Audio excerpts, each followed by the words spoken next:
My dad had a saying, real men don't complain, they lead. Problem was, he never saw me as one of them.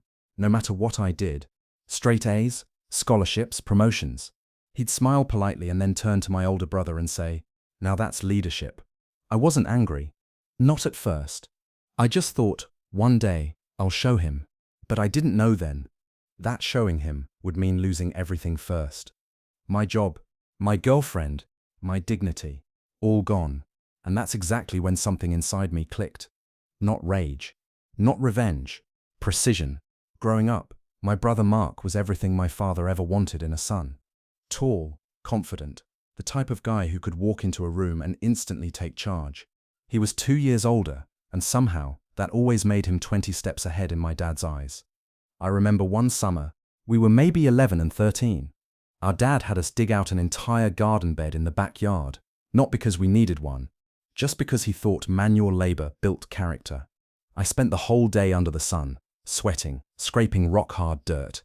Mark, he sat under the porch, sipping lemonade and telling me what I was doing wrong. When Dad came out, he looked at the half-finished trench, then at Mark, and said, "Now that's leadership, delegating, not getting your hands dirty like a mule." And that's how it always was. Every time Mark threw out an idea, Dad nodded like he was quoting Einstein. Every time I spoke, I was overthinking it or too sensitive. In high school, I got a full ride to a top university. Dad shook my hand like I was a business partner, not a son. Mark got into a state college with a C average. Dad bought him a new truck to celebrate. I tried not to let it get to me. I figured, okay, maybe I'm not the golden boy, but I'll work harder. I'll prove myself in time. After college, I landed a job at a major finance firm in the city. Late nights, 80-hour weeks, ulcers from stress. But I climbed, fast. Meanwhile, Mark bounced between jobs, landscaping, car sales, something with crypto that failed fast. But Dad kept telling people at family dinners, "Mark's figuring out his next big move. He's got vision." Vision? He once tried to sell refurbished Bluetooth speakers as a subscription box. But whatever, I stayed quiet. Then Mom got sick. Really sick. And everything changed. Suddenly, we were both back in our hometown, helping out. And for the first time in years, I saw Mark struggling, really struggling. He wasn't the confident guy anymore. He was scared, clueless. He didn't know how to talk to doctors, organize bills, manage appointments. I stepped in, quietly, built a spreadsheet, scheduled everything, took care of Mom. Dad barely noticed. But when Mark drove her to one appointment and remembered to bring her shawl, Dad looked like he'd seen a saint. "Your brother has such a kind heart," he told me. "Real leadership isn't about smarts, it's about care." I said nothing. But something cracked inside me that day. It wasn't just favoritism. It was blindness. My father didn't see me. Not really. Not ever. And what I didn't know then was that this old man who thought I was too soft, too careful, too forgettable, would one day beg me to save everything he'd ever built. And I'd look him in the eye and say, "Now that's leadership." Mom passed on a cold Thursday morning. Peacefully, they said. But grief doesn't care how peaceful something looks. It still leaves wreckage. The house was full for the next few days. Cousins, old neighbors, church friends who brought over casseroles and said all the wrong things. Mark acted like the grieving son in a movie, tears always ready, voice trembling just enough. He gave a speech at the memorial that sounded like he'd rehearsed it for days. Maybe he had. Dad looked hollow, but somehow still proud of Mark. I caught him whispering to a relative, "He's going to step up now, I can feel it." Step up to what? The man hadn't held a steady job in 5 years. After the funeral, everything moved fast. Lawyers, paperwork, hospital bills. Dad couldn't handle it, so I took over. Managed everything. Assets, taxes, insurance, quietly, efficiently. The way I always had. One afternoon, a call came in from our family attorney. He wanted us both, Mark and me, to come to the office. "Your father wants to go over his will," the lawyer said, "before he makes it final." I didn't think much of it. After all, Dad always said he'd leave everything to both of us equally. But when we sat in that leather-chaired office, across from a man who looked like he hadn't blinked in 40 years, Dad dropped the bomb. "I've decided Mark will take over the company." I blinked. Not because I didn't expect it, but because hearing it aloud, it still cut deeper than I thought it would. He's got the heart for it, Dad said. The people love him, and he has a way of seeing the big picture. I opened my mouth, then closed it again. There was no point arguing. This wasn't about logic. It never had been. So I nodded, slowly, and said, "That makes sense." Mark grinned like a man who had just been crowned king. Dad smiled, relieved I hadn't fought back. What they didn't see, what they never saw, was what I did the moment I left that office. I called a man named Ellis, a quiet accountant with sharp eyes and zero social skills. "Is the shell company still clean?" I asked. "Spotless," he replied. "No names tied to it, not even yours." "Good," I said. "We're moving to phase 2. See, while Mark was busy hosting barbecues with the warehouse guys, I'd spent the last 4 years building something they didn't even know existed. A holding firm, registered overseas, backed by silent investors who owed me more than a few favors. And over time, tiny piece by tiny piece, that firm had quietly acquired shares, suppliers, logistics, even the IT infrastructure. My father's company wasn't just his anymore. He had given the crown to Mark, but I had already bought the throne. And they didn't have a clue. Not yet. Mark stepped into the role like a prince walking into a war room. Chest out, smile wide, voice louder than necessary. He ordered new business cards, changed the title on Dad's office door, made speeches about modernizing operations and bringing fresh energy to the company. People clapped. Some, genuinely. Most because they didn't want to be next on the chopping block. He started with the finance department, replaced the CFO with a buddy from college who once pitched an NFT dog food brand. Then came the layoffs. People who had worked there for decades, gone with a single email. I watched quietly from the sidelines. Legally, I wasn't part of the company. Not in any obvious way, but I had access to everything that mattered. Each department that Mark streamlined, each vendor he cut off for being too expensive, each old-school manager he mocked behind closed doors. I noted them all, because they weren't just names. They were leverage. By the 3rd month, cracks began to show. Clients started pulling contracts. The supply chain got messy. Delays, errors, missed shipments. Cash flow tightened. But Mark? He doubled down. Blamed middle management. Held more meetings. Posted motivational quotes in the break room. Dad stayed quiet. At first. Then, one night, I got a call. Late, almost midnight. His voice was tight, dry. "Hey, just checking in, you doing okay?" It was the first time in years he'd called me without a reason. I knew what he really wanted to ask. "How bad is it?" But he couldn't say the words. Instead, he danced around it. "You know, your brother's doing his best. It's just tough right now.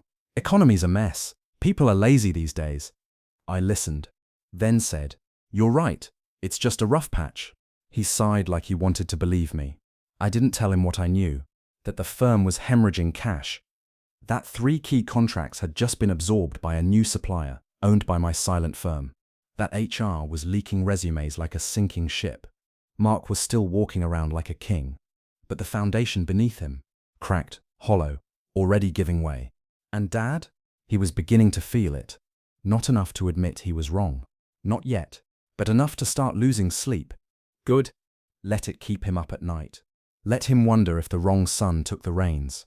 Because soon, very soon, he'd realize that loyalty isn't loud. It moves in silence and strikes when no one's watching. 3 months in, the weight of leadership began to crush Mark. And it wasn't subtle. Emails went unanswered. Client renewals lapsed. The team was operating like a car with 4 different wheels, none of them aligned. One supplier, an essential one, suddenly renegotiated their rates. Another suspended shipments over non-payment. And when the logistics platform crashed for 2 full days, the company lost tens of thousands in delayed orders. Mark stood in the center of it all, flustered, red-faced, and sweating through designer dress shirts. At the emergency staff meeting, he barked, "This is sabotage. Someone's screwing with us from the inside."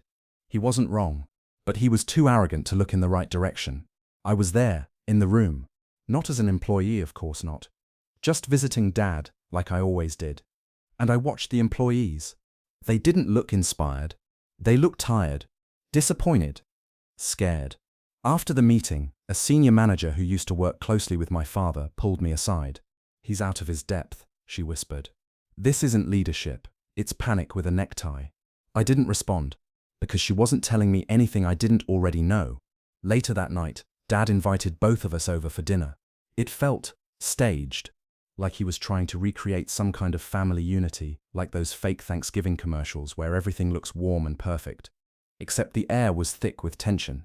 Mark talked loudly, bragging about cutting unnecessary costs and restructuring the entire product line. I watched Dad's eyes as he listened. They didn't shine like they used to when Mark spoke. They twitched, narrowed, worried. Halfway through the meal, Dad asked about the vendor contracts. I heard we lost 2 major ones, he said casually. Mark waved it off. Temporary setbacks. I've got meetings lined up next week to fix it all. Dad nodded slowly, then looked at me. You still talk to any of the clients? I set down my fork. Some, mostly on the golf course. He didn't press further, but he didn't look away either. For the first time, I saw it, the beginning of doubt, the seed of realization that maybe, just maybe, he'd handed the empire to a child playing king. And while Mark kept laughing over dinner, spinning his shallow victories, Dad got quieter, more withdrawn. He was starting to do the math, not just the financials, the emotional math, the kind that makes a man ask himself, did I back the wrong son? He didn't have the answer yet, but I could see the equation unfolding in his mind. And me, I just smiled, politely, because the fall doesn't hurt when it's slow. It hurts when you realize the ground is gone. And Mark, he was still pretending to stand tall. Even as the floor beneath him began to vanish, the hallway whispers turned into closed-door conversations. Managers began coming in late, then not at all. A senior engineer left mid-week and took half his team with him. They didn't even say goodbye. Mark blamed everyone. They're soft. No loyalty anymore. They're intimidated by change. But change wasn't the problem. They were drowning, and Mark was throwing anchors instead of lifeboats. Dad stopped showing up regularly. He'd once roamed the floor every day, sleeves rolled up, nodding at every passing intern like they were family. Now he stayed in his office. Door closed. Curtains drawn. Phone calls unanswered. One afternoon I found him staring at an old photo, a picture of him and me in the factory from years ago. He was showing me how to run the press machine. My hands were covered in grease, but I was smiling like it was gold dust. He didn't look up when I entered. It used to mean something, he said. I knew what he meant, but I didn't interrupt. Let the silence hold him. That same day, I got a text from the head of logistics. Can we meet? Off the record. We met at a coffee shop 2 towns over. She didn't waste time. I know you're not in charge, officially, but this place is falling apart. Morale is gone. No vision, no leadership. The team would follow someone they trust. Just saying. I didn't make promises. Didn't even acknowledge it. But I knew what she was really asking. Is there a way out of this with you at the front? That night, I reviewed the structure I'd built behind the scenes. The holding entities. The supply lines. The subcontractors. The passive investors waiting quietly in the wings. It was all in place. All it needed was a spark. And Mark? He was getting desperate. He called an emergency meeting with the board without Dad. Tried to pitch a merger with a rival firm, one that had a reputation for buying distressed assets and gutting them clean. He called it a fresh start. They called it reckless. The board didn't vote. They didn't even discuss. They just adjourned the meeting early, with faces that said more than words ever could. Mark was spiraling. But the beauty of chaos is it makes competence shine brighter. I showed up the next day in a simple suit, no name badge, no grand entrance. Just offered help quietly. A spreadsheet here, a systems fix there, a vendor negotiation I wasn't supposed to be involved in. And people noticed. Not because I asked them to, but because results speak louder than legacy. Mark was still holding the title. But in the eyes of the people, the real leader had returned. And Dad, he finally looked at me one evening and said, "You're different lately." I just smiled. Maybe I always was. The moment it all began to tilt was so subtle, most people missed it. A Friday morning team huddle, one of Mark's forced rituals. He walked in late, reeking of cologne and stress. Tried to rally the troops with another pep talk. This is just turbulence, folks. You've got to trust the pilot. No one laughed. No one nodded. They just waited for it to end. 10 minutes later, I walked through the same floor, not with a speech, just holding a folder of updated supply chain solutions, solutions to problems no one had solved in weeks. People looked up, made space, listened. That was the day the staff stopped asking Mark for decisions and started asking me for clarity. It wasn't a coup, no rebellion, just a quiet migration. Mark didn't even realize it was happening. He was too busy firefighting disasters of his own making. A security breach exposed years of client data. A key vendor terminated all future contracts due to instability. The accounting team flagged irregularities in Q2 payroll, errors tied directly to his new hires. Dad, meanwhile, had vanished from daily operations. His assistant said he was traveling for health, but we all knew what that meant. He'd retreated, ashamed, defeated, or both. At the next board meeting, Mark tried once again to assert dominance. He slammed folders on the table. We need a reset. I propose a full reorganization, starting with executive roles. One board member looked at me before speaking. You want to reorganize roles while losing clients, talent, and cash flow? Mark's voice cracked. This isn't my fault. I inherited a broken system. That was the final nail. Because no one in that room had ever heard my father blame anyone. Ever. Mark left the meeting without saying goodbye. And I stayed behind, answered questions, offered insight, deliberately calm, careful not to overstep, still not asking for the throne, still not challenging my brother directly. But the shift had happened. It was in how the interns greeted me in the hallway, in how the logistics lead copied me on key reports, in how finance started tagging me in cost analysis sheets, without ever being told to. One morning, I walked into the break room. 2 junior analysts were whispering. They stopped when they saw me. I smiled. Don't let me interrupt. One of them blushed. We were just saying you're the only one around here who knows what they're doing. I said nothing, but in my head, I checked another box.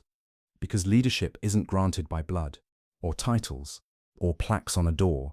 It's earned, in quiet moments, in steady hands, in decisions that make things better. And Mark, he was still fighting ghosts, while I built an army, without raising my voice. By month 5, the only thing Mark ruled over was silence. Meetings he called were either cancelled or half attended. Emails he sent went unopened for hours. When he passed through the office, conversations stopped, not out of respect, but discomfort. The final blow came from the inside. He'd become a ghost in the castle he once stormed into. The operations team, once his biggest cheerleaders, filed an anonymous grievance report. They listed everything: inconsistent directives, reactive leadership, financial negligence, toxic favoritism. The board didn't ignore it. They scheduled a private review. Mark was asked not to attend. He found out anyway and stormed into Dad's house that night. I happened to be there, reviewing quarterly metrics with him quietly, of course. Mark was red with fury. You're all turning against me. You think he's better? He never wanted this. He didn't yell. Dad looked up from the papers. Didn't lecture. It's not about what anyone wants, Mark. It's about what the company needs. He simply said. Mark fell silent. He looked at me, eyes burning. You planned this. All of it. For a moment, I thought he might hit me. You were always Dad's favorite project. Not son, project. But instead, he laughed, dry and bitter. He stormed out. Dad leaned back. The room stayed still. Not disappointment. For the first time, I saw something new in his expression. Relief. He's not ready, he admitted. There it was. He might never be. Years late. The confession, but real, didn't need to. I didn't say I told you so. The next morning, a quiet memo circulated through the company. Effective immediately, executive operations will be overseen by interim leadership. Transition support will be provided. No name, no ceremony. But everyone knew.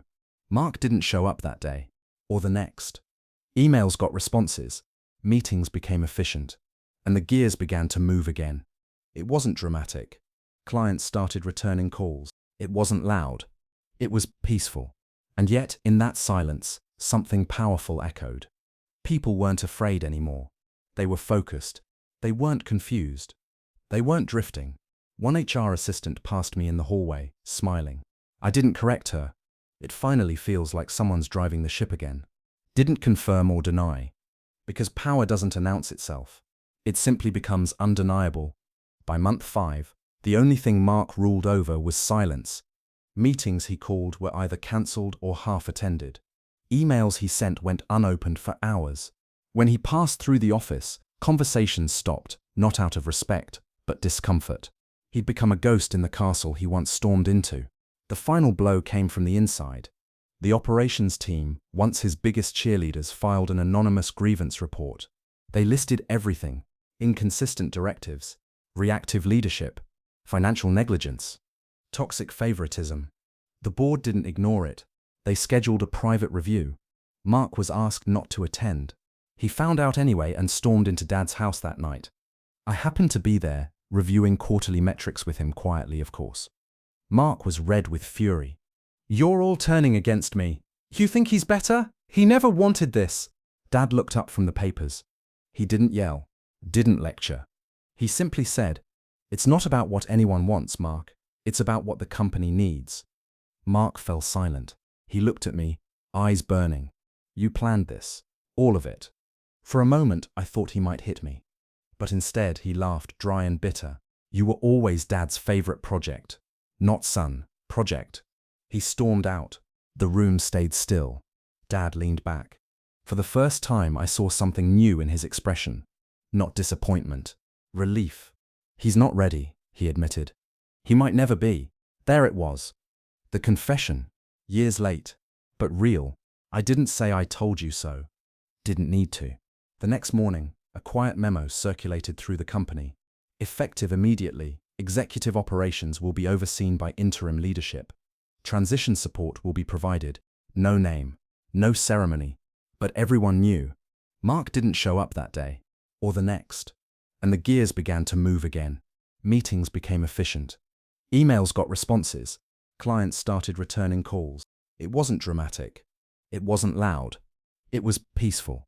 And yet, in that silence, something powerful echoed. People weren't afraid anymore. They weren't confused. They weren't drifting. They were focused. One HR assistant passed me in the hallway, smiling. "It finally feels like someone's driving the ship again." I didn't correct her, didn't confirm or deny. Because power doesn't announce itself. It simply becomes undeniable. And Mark, he still had the title. On paper, but power, that had shifted long ago. And everyone knew it. Even him. Dad didn't make a public statement. He never called a press meeting. Never sent a farewell memo. No dramatic exits. He simply stopped showing up. His office remained untouched, but the light never turned on again. The chair stayed empty, a symbolic silence that spoke louder than any speech he could have given. Mark, meanwhile, had vanished. Rumors said he'd gone on a wellness retreat. Others said he was holed up in some downtown apartment, drinking through disappointment. No one called him. No one asked when he'd be back. Because the work, the real work, had resumed without him. I never walked in with a new title. Never sat behind Dad's old desk. Never asked to be addressed differently. But suddenly, the COO sent reports directly to me. The product lead asked me to greenlight new features. Finance included me in projections and forecast. Legal ran contracts by me just in case. Every day, a few more things crossed my desk. Every day, a few more eyes turned to me when hard questions were asked. Leadership had changed hands, and not a single announcement was made. That week, we landed a new client, one Mark had previously failed to secure. I'd met with them quietly over coffee, no presentation, no pitch deck. They signed the contract 3 days later. When the team celebrated, someone raised a toast. To the one steering the ship. They all turned to me. I raised my glass but said nothing. Because what was there to say? This was never about revenge, in the way people think. It wasn't about shouting, or courtroom drama, or public humiliation. It was about restoration. Restoring dignity to a place that had lost it. Restoring trust among a team that had been abandoned. Restoring vision in an operation that had lost its eyes. One day, I passed by my father's office. The door was ajar. Inside, he sat in the dark alone. I stepped in quietly. He looked up.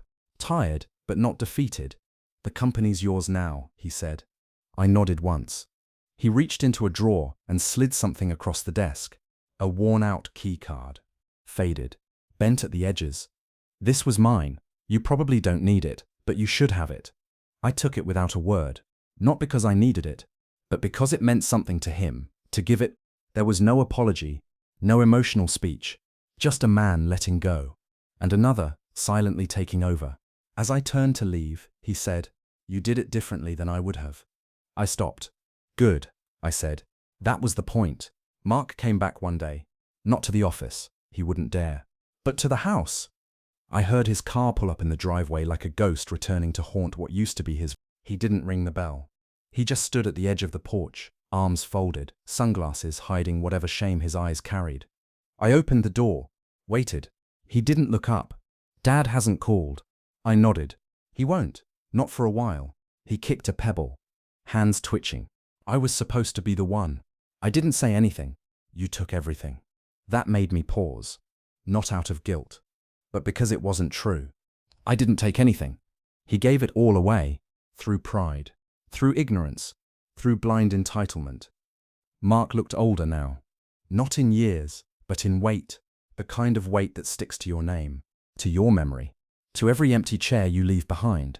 "They all follow you now," he said. "They act like you built this." I met his eyes. "I didn't build it, but I rebuilt what you broke." He flinched, but didn't argue. Then he left.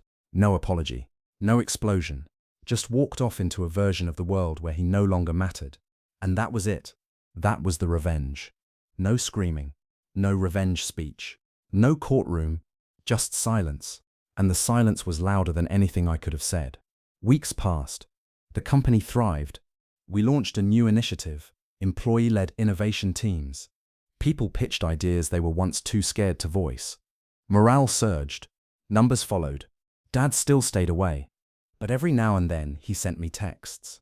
"Read about your new expansion. Well done. Proud of how you handled that acquisition. You're a better man than I was at your age." They weren't just words. They were acknowledgements. Late, but real, and I accepted them. One afternoon I stood outside the old factory, the one where he taught me how to run the press machine as a kid. Same rust on the gates, same birds nesting in the corners. Different man standing there now. I walked the perimeter, watched workers laugh on their lunch breaks, heard the hum of machines that never really stopped, not even during the chaos. I didn't feel triumphant. I felt steady. Because revenge, real revenge, isn't about making someone hurt. It's about becoming someone they can never be. It's about healing something they tried to ruin without needing their permission. It's about legacy. Not in name, but in impact. And as I stood there, hands in my pockets, wind brushing past my collar, I knew something simple and final. This isn't his company anymore. It never really was. It's mine now. Not because I said so, but because no one else could carry it. And I did. Quietly. Completely. Irrevocably.